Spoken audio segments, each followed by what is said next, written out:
So hello everybody. आज हम लोग थेल्स थ्योरम देखने जा रहे हैं क्लास 10th के लिए। ये बहुत इंपॉर्टेंट होता है क्लास बोर्ड में हमेशा, मतलब 1 ईयर गैप करके पूछ ही देता है। ठीक है, तो मैं पहले थेल्स थ्योरम का, और उसको हम लोग बेसिक प्रोपोर्शनलिटी थ्योरम भी बोलते हैं। ठीक है, उसका पहले मैं स्टेटमेंट समझाता हूँ, फिर उसके प्रूफ को मैं समझाऊंगा। ठीक है, तो स्टूडेंट क्या कर रहा है, if a line is drawn parallel to one side of a triangle intersecting the other two sides in distinct points, then the other two sides are divided in the same ratio। इससे क्या मतलब है कि एक triangle है, ठीक है, उसका अगर बोल रहा है कि if a line is drawn parallel to the one side, मतलब वन साइड कौन था, BC। ठीक है, उसके पैरेलल मैंने एक लाइन ड्रॉ किया DE। ठीक है, triangle intersecting the other two sides in distinct points.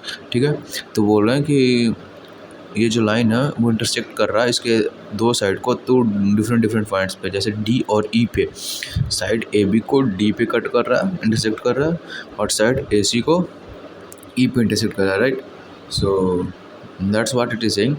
और बोल रहा है कि जब ये कट करेंगे दो डिस्टिंक्ट पॉइंट्स पे, तो जो रेशियो होगा जो AB को डिवाइड करेगा, that means AD upon DB, वो सेम होगा AE अपॉन EC का। ठीक है, मतलब कि दोनों साइड का जो इंटरसेक्टिंग रेशियो होगा आफ्टर इंटरसेक्टिंग वो सेम होगा। ठीक है, तो वही बता रहा हूँ कि अब मैं लिख रहा हूँ कि गिवन क्या था।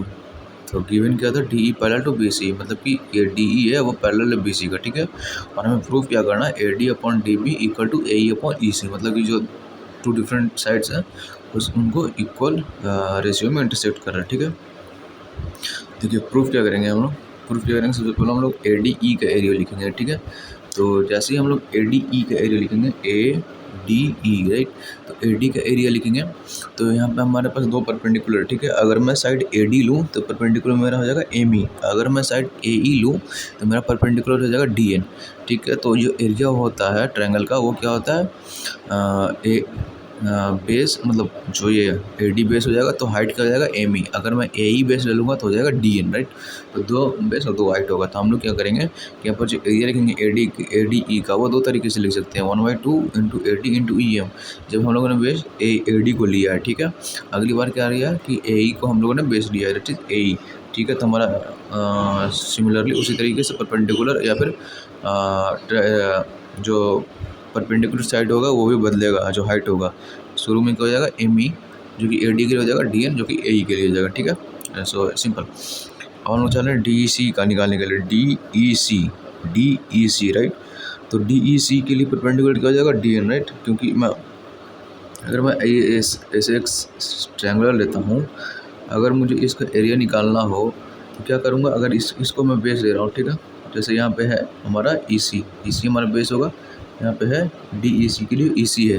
राइट, तो अगर मुझे ये ट्रायंगल का एरिया निकालना है तो ये हमारा बेस होगा, तब क्या करेंगे, यहाँ से यहाँ तक ये एक्सटेंडेड करेंगे, और ये इससे के बीच में जो परपेंडिकुलर डिस्टेंस होगा उसी को लेंगे, तो हम लोग परपेंडिकुलर डिस्टेंस तो यही होगा, वही हमारा यहाँ पर DN बन जा रहा है। ठीक है, कन्फ्यूज नहीं होना कि DN क्यों ले रहा है।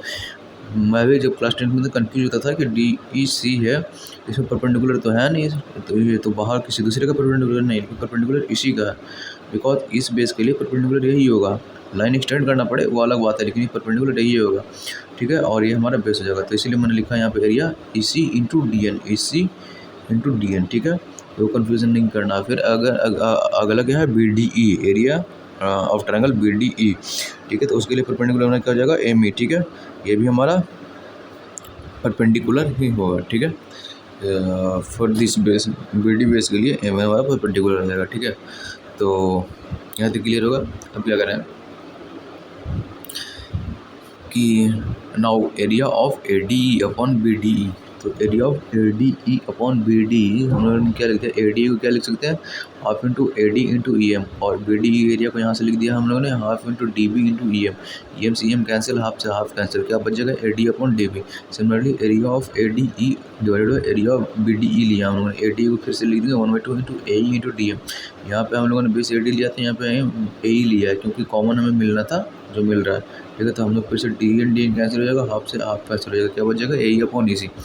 अब according to the property of triangle, area of triangle BDE is equal to triangle DEC है, यहाँ पे DEC,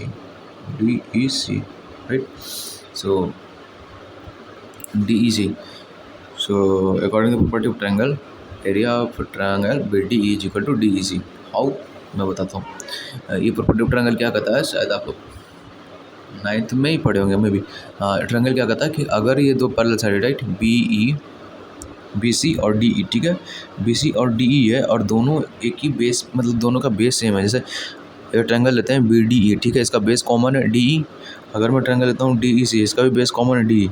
बेस तो दोनों के लिए कॉमन आ रहा है और दोनों एक परपेंडिकुलर लाइन के बीच में आ रहा है, ठीक है। जैसे मैं बोल दूँ कि इस ट्रायंगल के, ठीक है, मैं एक और ऐसे मैथमेटिकल भी दिखा सकता हूँ आपको कि, अरे सॉरी,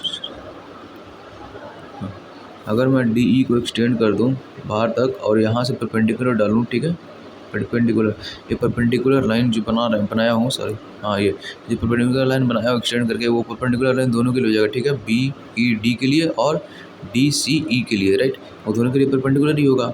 अब मैं दोनों ट्रायंगल के लिए बेस भी तो सेम है, डी एरिया तो सेम होगा, राइट।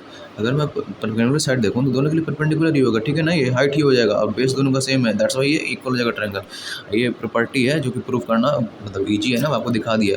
ये दोनों का बेस अगर सेम हो, दोनों सेम पैरेलल साइड के बीच में ही हो, दोनों दो पैरेलल साइड के बीच में ही एग्जिस्ट करते हैं और दोनों का बेस सेम हो तो एरिया सेम होता है, राइट। यहाँ पर प्रूफ भी मैंने करके दिखा दिया कि दोनों जो पैरेलल साइड है उनके बीच में कुछ डिस्टेंस होगा, परपेंडिकुलर डिस्टेंस जो कि कांस्टेंट होगा, ठीक है, और दोनों का बेस भी सेम है तो एरिया सेम हो जाएगा, राइट।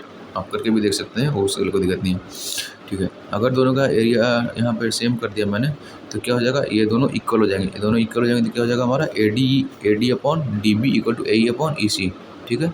तो इस तरह के ये थेल्स थ्योरम प्रूव हो जाएगा। अगर मैं इन्वर्स थेल्स थ्योरम प्रूव करना चाहूँ, जो कि मैं आपको वर्ड्स में बता देता हूँ, अगर आपको डाउट हो तो कमेंट कर देना, मैं उसका भी वीडियो बना दूँगा, ठीक है। सो इन्वर्स के लिए कुछ नहीं करना, इन्वर्स के लिए हमें ये दिया रहता है, हमको उसके पास जाना पड़ता है, D E parallel to B C हमें प्रूव करना होता है और ये हमें दिया रहता है, ठीक है। तो हमें बस इसके उल्टे चलने हैं, ठीक है, कि सेम वैसे ही एरिया बनाऊंगा, सेम वैसे करूंगा।